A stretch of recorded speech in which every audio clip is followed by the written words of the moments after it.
people are treated differently based on the way that they look, whether that's size or skin pigmentation or religious garments that they might be wearing. And so I think it's more about how do we move towards, I see race, I see color, and I don't discriminate.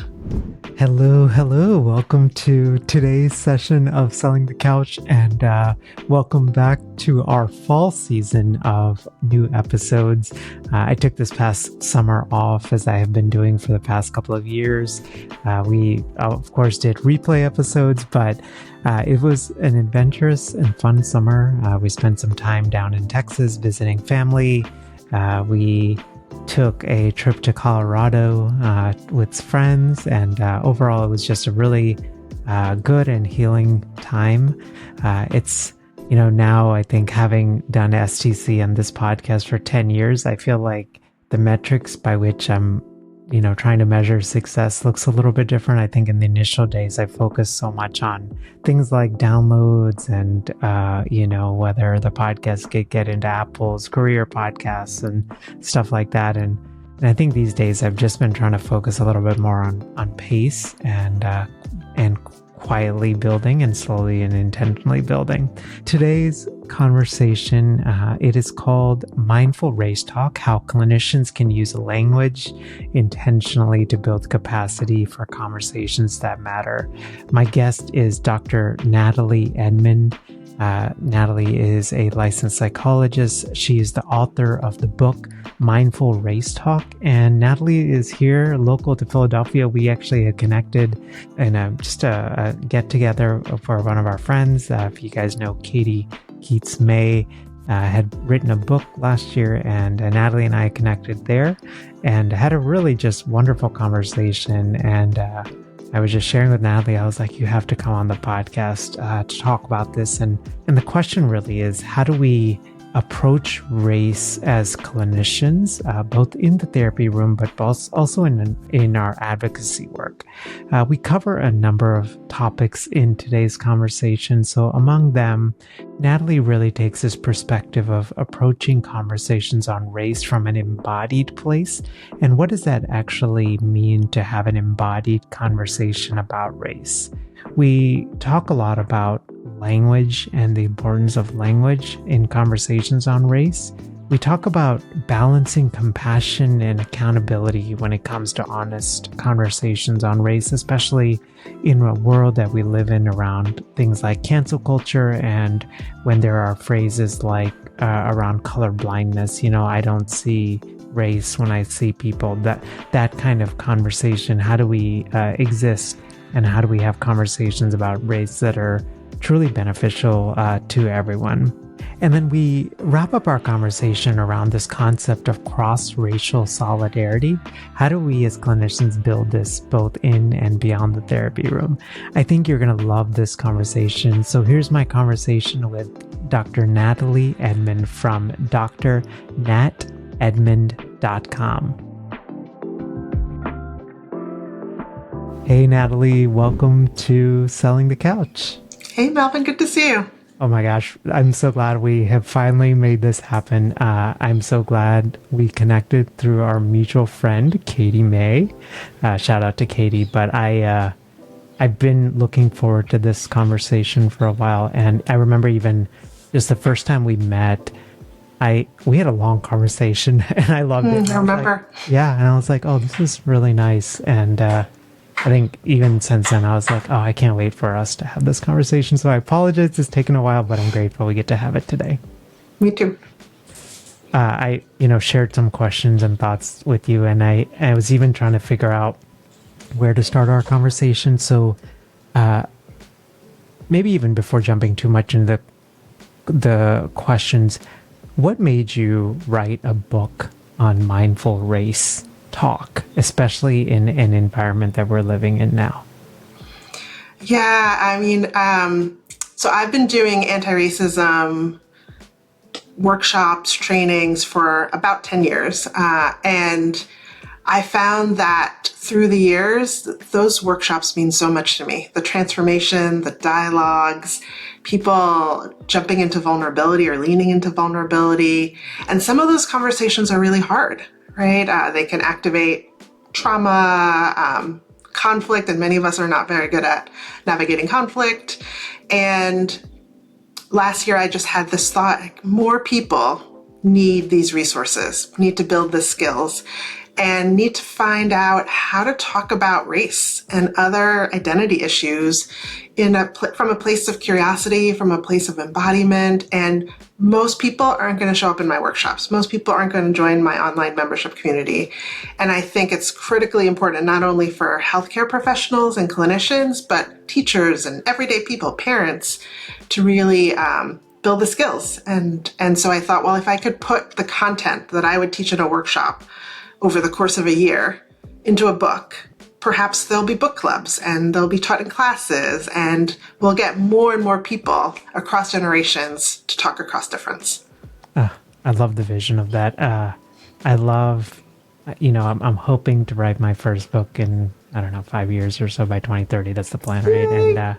And I love how you talked about that, because these conversations are already really hard, but the fact that you can share and like, I don't like this word, but like scale your message in a way that is like you said, like it's two friends gathering together on a Saturday morning at a coffee shop, having a conversation and getting to know one another, but you're not directly there, but the impact of that, like, oh, it's so beautiful. So yeah, that's the dream, right? Is that I'll hear or not hear about how this changed people's lives, help them explore their own identity and the things that help them get stuck and the things that help them liberate, because ultimately it's about liberation for all of us.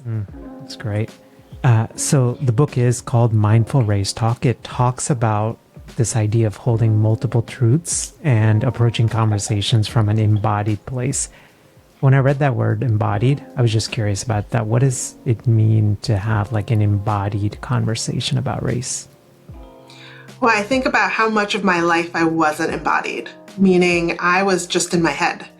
And I think too many people, wherever they get their information from, are pretty heady, and particularly in, I think, United States culture, where we're not taught to drop down into our body, to notice, like, how's my heart rate? Am I sweating? Am I having knots in my stomach? Am I disconnected from my body? And I think about when we're too much in our heads, then we're kind of talking at people. We're talking through people, talking over people. We're trying to win an argument. And maybe we're not even really listening to what other people have to say. And I think about how much I feel in my bones, how much I feel in my body. Someone may not even say anything to me, but my body will tell a story. Like, oh, I want to spend more time with you, or, oh, I think I should be censoring myself. And I think about how, to me, when I'm embodied, I'm much more curious. I'm much more present. Just thinking about my shoulders, are they all the way up at my ears, or are they like relaxed? How's my heart rate going? And so I think about all of those are cues, because when we're in that stress response, right? Fight, flight, freeze, fawn, those are often things that make us not embodied because there's danger. It's not safe. And just the decision to try to change someone's opinion could make the conversation not safe and make people not show up in ways that actually lead to productive, healing conversations, even if we don't agree. The goal isn't to agree per se, but it's to make room for different cultures and different understandings of our reality across generations, but also the ability to pause and say, ouch, that hurts. Or when you say that, this is how it lands for me. And then we can have a back and forth, and maybe the person makes an adjustment because we've not called them racist or homophobic or transphobic, but we've done something a little bit more relational, and yet we can still observe our own limits. Yeah. I love all of that. I'm particularly glad you brought up that last point, because I do feel like we live more and more in a society which are so label driven, right? Mm-hmm. But I don't know, my personal thought on that is, I think we have to be so judicious about how we use labels, because especially in this kind of climate, it almost doesn't capture the whole of who people are, and often what it does is like shut down dialogues, which I feel like, I don't know, I mean, isn't like the whole point of this is, we all have different experiences, and a big part of this is learning to coexist, and realizing there's probably a lot of stuff we align on, but but it's okay, like we have these differences. Absolutely. Yeah. And how do we notice the ways that we've been socialized to other people and to dehumanize people and to not give people the benefit of the doubt? And how do we balance compassion and accountability, which is so much of what my book is about? One, recognizing when you're triggered and then doing something to address your triggers. And then also having compassion and accountability for other people. So much of this is a spiritual practice to me, this idea that we're all worthy of respect, of having our needs met, of care and compassion. And we don't get enough of that messaging in our society.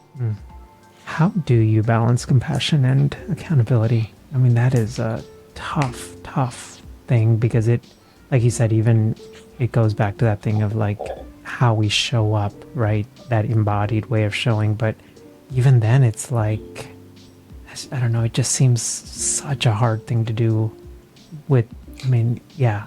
Yeah, I really love somatic practitioners, whether that's yoga or body work or therapy, the way that they talk about building the reps, the repetitions, right? It's something we have to practice. I don't think like we're born into it. I don't think it happens by accident. I think we have to practice. So I think about, a simple example is I remember one of the compassion practices I used to do for years is a loving kindness meditation, right? I would just repeat these words of like, may you be well, may I be well, and that kind of loving kindness, that energy, I would do it when I was at ease, but then I would do it when I was in traffic and people would cut me off. And instead of like, getting mad at them. I might still get mad, but I would say like, may you be well. Or I would assume the best, like, oh, you must really have to get to wherever you're going.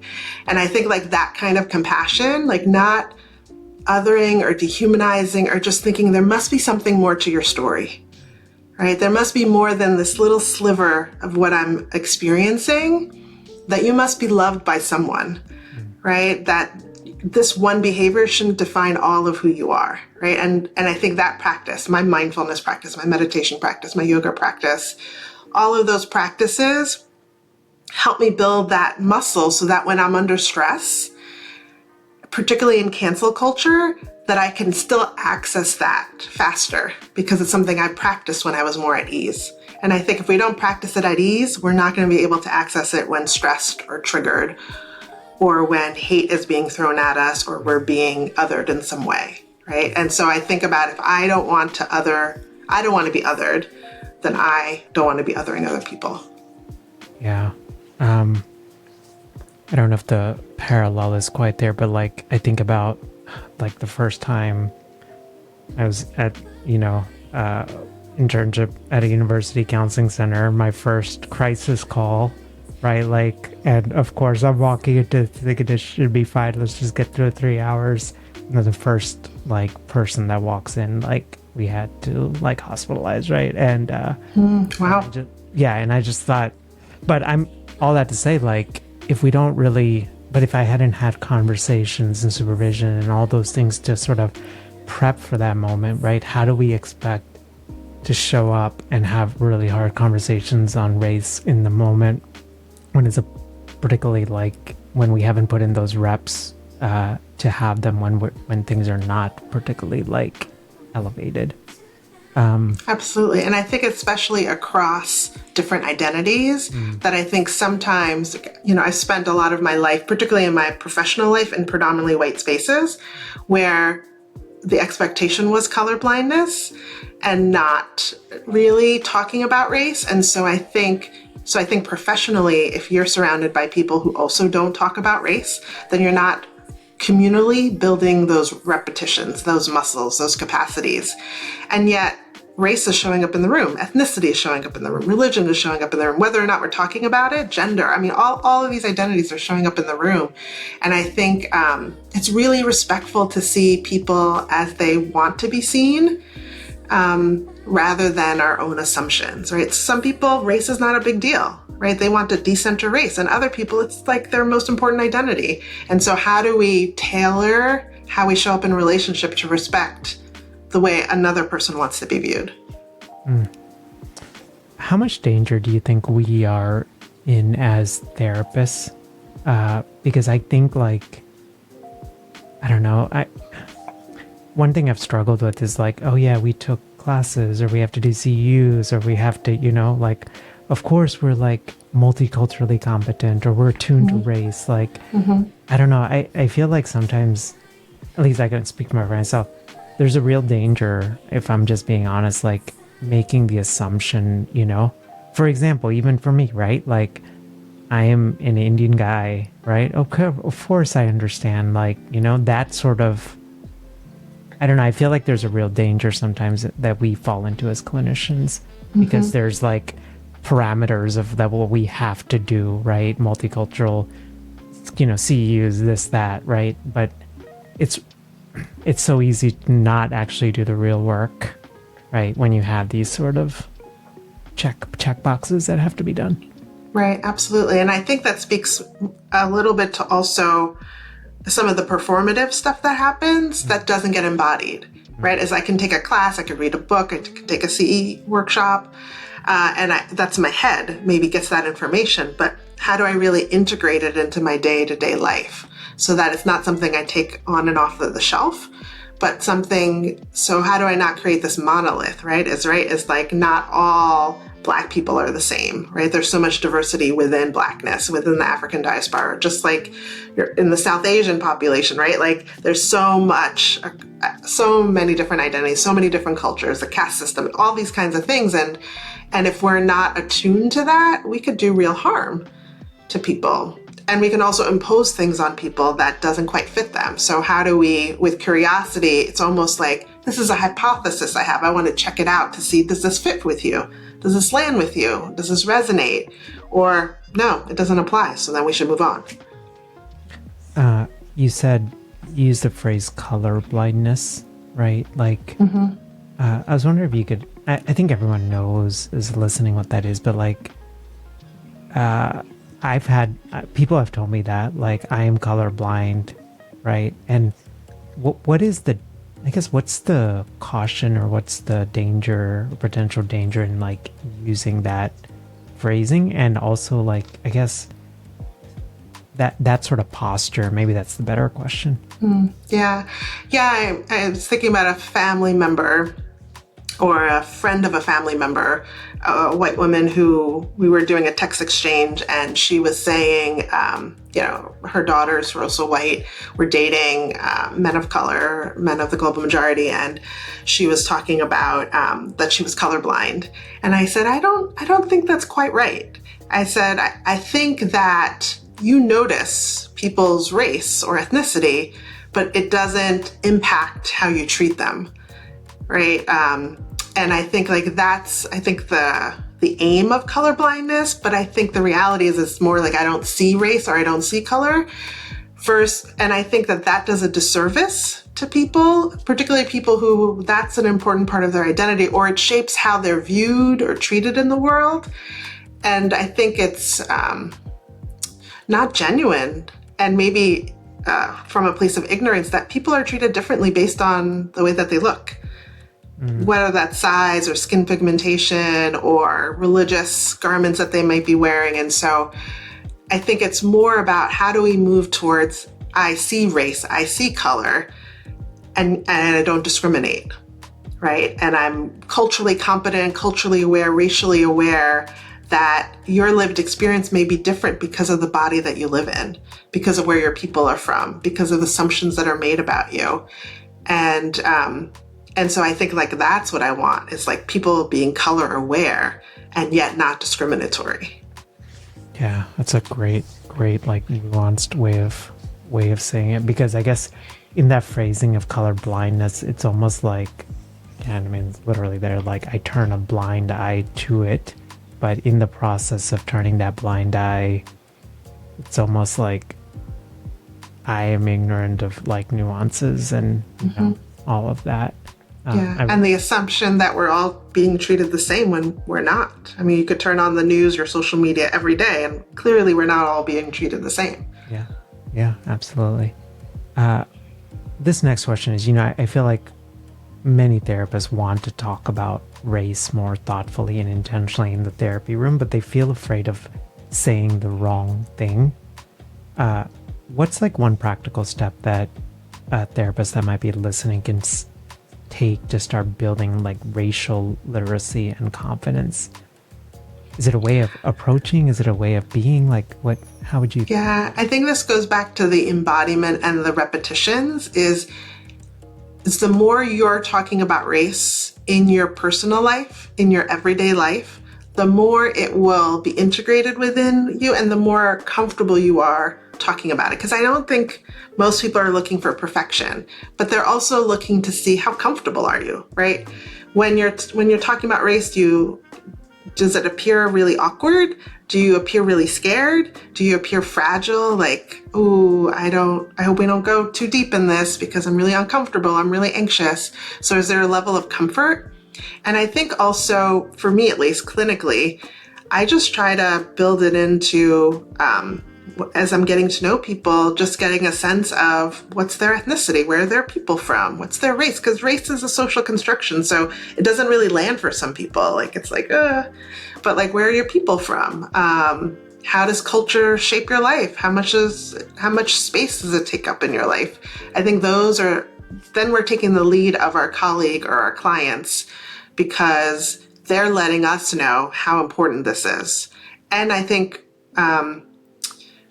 talking about it more than once, right? If someone says it's important to them or it's part of what shapes their life, sprinkling it in periodically and almost like filing it in the back of your head around like, oh, I wonder if race impacts the way they show up at work, how they choose to parent, how they're hearing things. And the more we're practicing this in everyday life and not doing the color not aware thing, the more comfortable we become. And that's the literacy, fluency, agility. And really, that's the agility part. Yeah. You used that word at the beginning when we were talking like embodiment, right? And it really is about a way of showing up, right?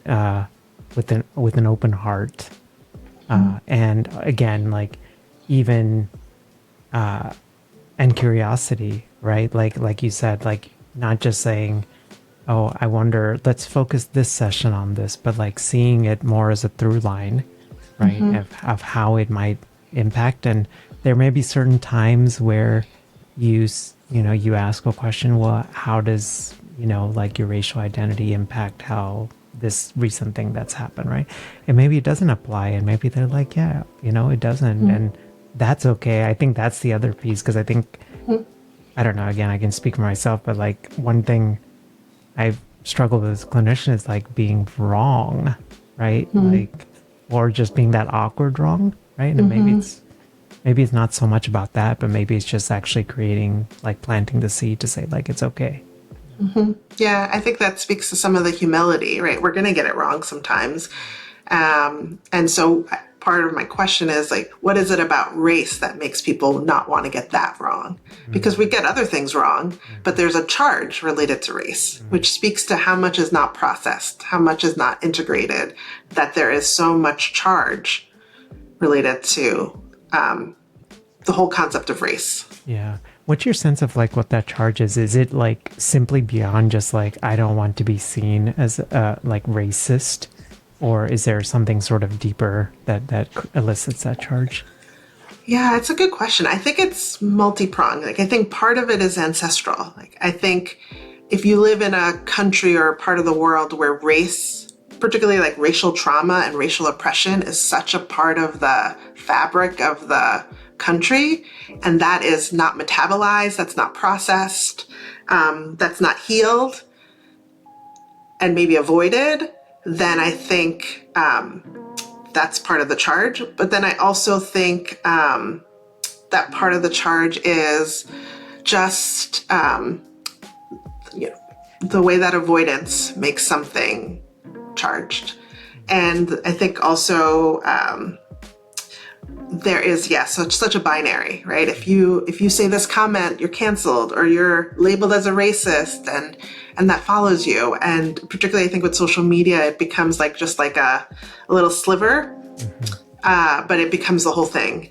And so I think the more we can, I come from a more abolitionist point of view, right? Which is this idea that people can do better once they know better, that you can make repairs, you can acknowledge harm done and make amends in some sort of way. And we live in a very punitive culture, many of us, that likes to punish versus hold people accountable to doing better. How can clinicians tell the difference between productive discomfort in a conversation about race in a situation that might be re-traumatizing for their clients or even themselves? Yeah, I mean, I'm thinking about how do we tune in body to body in terms of noticing.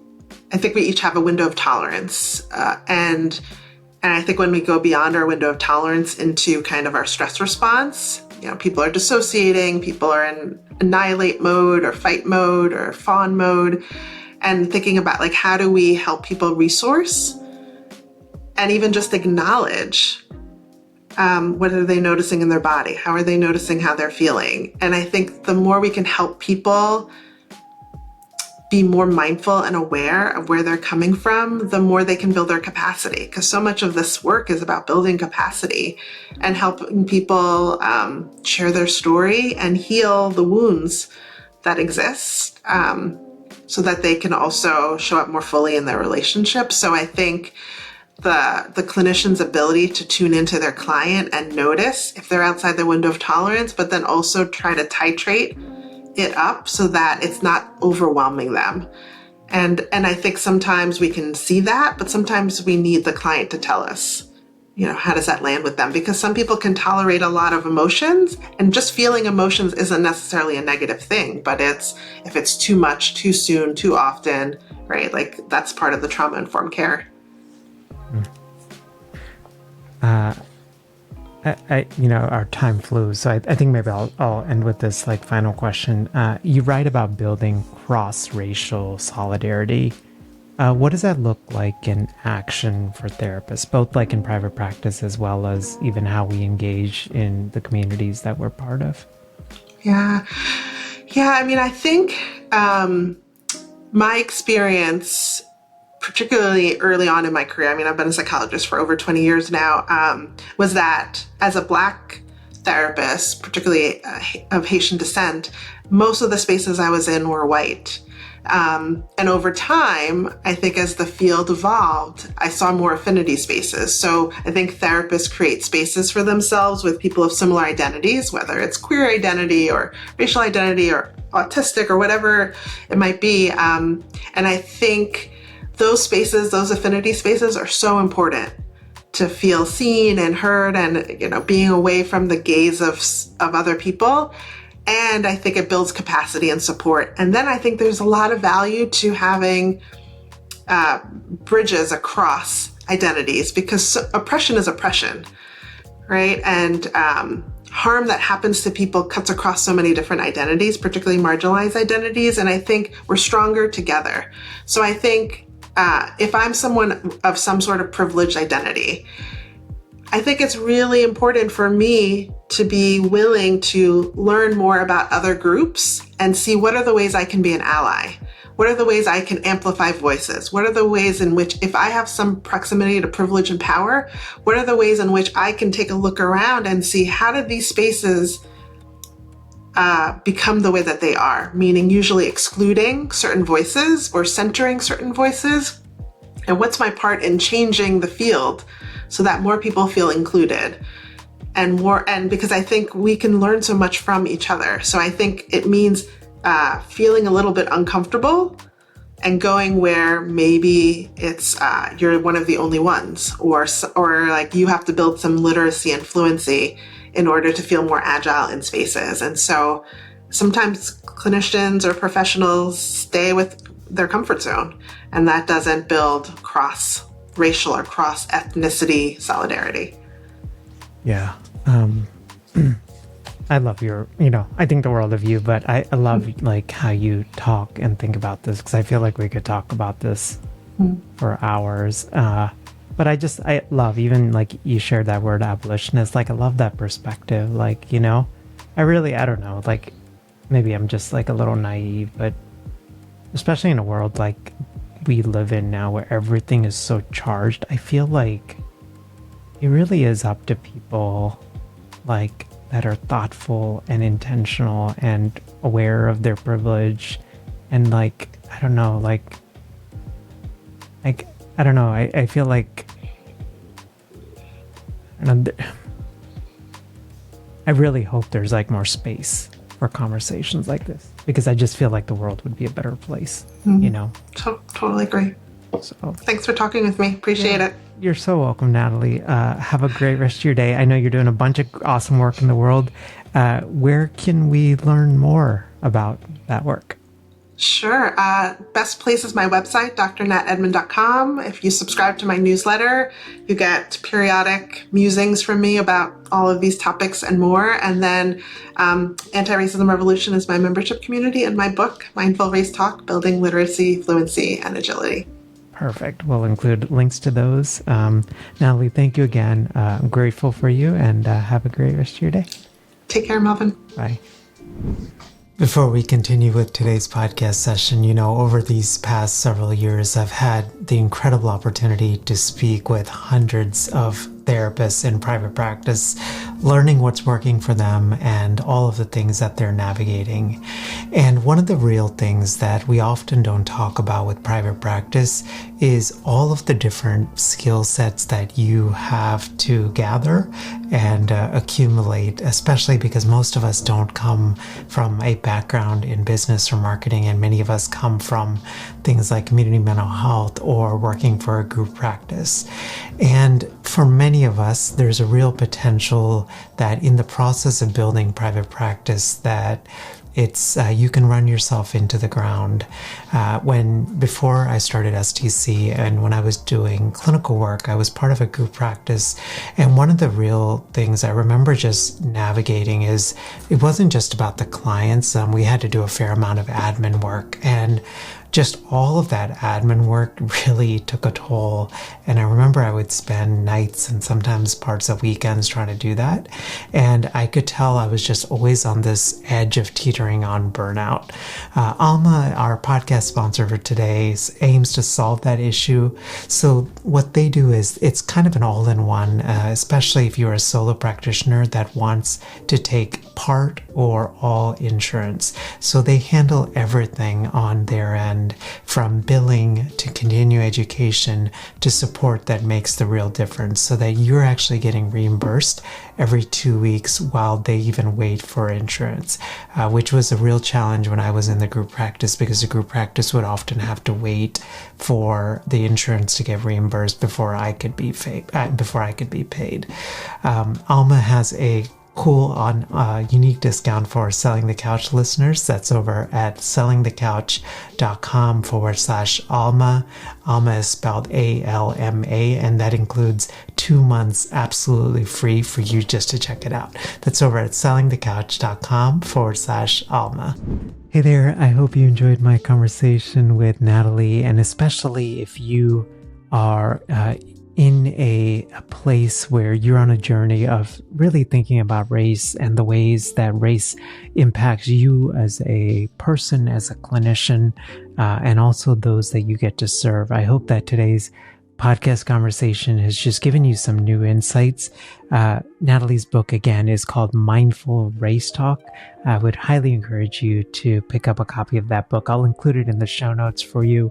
I feel like in many ways, I was very fortunate to go to a program that was a PhD program that was rooted in multiculturalism and feminism, but I feel like in many ways, it is still a journey for me, especially, again, as we alluded to, and we were having conversations of how we live now in a world where race it is so polarized, and yet fully realizing that people's experience of race is so different. And how do we show up in a way that is empowering to everyone, and also enriching for the ways that we understand and speak about things. As I was just reflecting on this conversation, I really just love that perspective of talking about race from an embodied place. I think especially in conversations about race and class and a number of different multicultural identities, it's really easy to keep these topics heady, and especially as clinicians. And I think this idea of both connecting your head but also hearing your heart, I think is just such a wonderful way to have those conversations. Nathalie has a bunch of awesome resources, including her membership community, that I encourage you to definitely check out as well. But at minimum, definitely pick up her book, which is again called Mindful Race Talk. Have a great rest of your day, and I will see you next time. Bye.